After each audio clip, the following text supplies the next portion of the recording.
खुलुमबाय रायजो राजाफोर माथो इउटुबफोरखौनो रावबो साबस्क्राइब खालामथारा बड'लेण्डनि मानसिफ्रालाय माथो सिख्लाफोरनिखौबा डाइरेक्ट खुलिस्लाबनो मोना नोगोद साबस्क्राइब फैलाबायो दसेनो 1K थांलाबायो सिख्लाफोरनियासो माबा हौवाफोरनिखौ नायसनथारा नामा नोंसोरलाय बड'लेण्डनि मानसिफोर सापर्ट खालामब्रा एसे गैथारालै देनां डेभेलप जाबा माबा मोनसे खालामना होगोन आङो अन्नानै साबस्क्राइब खालामदोरा बयबो रायजो राजाफोर मानो साबस्क्राइब खालामबाय नोंसोरलाय सापर्ट होलायनांगौना एसे एनै जा दाजा बर'जों बर' मानो साबस्क्राइब होनो बायो नोंसोरलाय मानो सिख्लाफोरनिल' साबस्क्राइब होयो नोंसोरलाय सिख्लाफोरनोथ' महर मोखां नायलायनाङा ओरैनो होयो ओरैनो साबस्क्राइब थुलाबायना होयो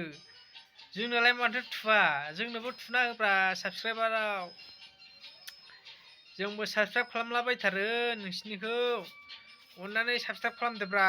आंनिखौबो आं एकदमबारे माबा मोनसे खालामना होथारगोनलै आंनो साबस्क्राइब खालामना होबा माबा मोनसे हेफाजाब होफिनगोन आं उनाव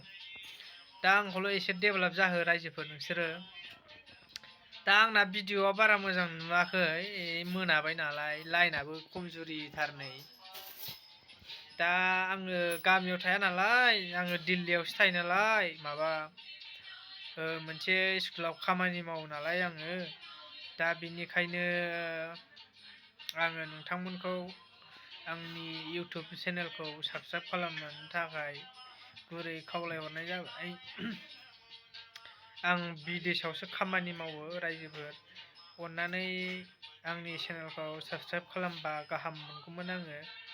मानोना आंनि लाइफआ गाज्रि जायालासिनो नोंसिनि अननाय मोनबा मोजां जायो नालाय अन्नानै आंनो सापर्ट खालामदो आंखौ सापर्ट खालामदो जाहाथे आङो इयुननि लाइफआव आङो जौगायो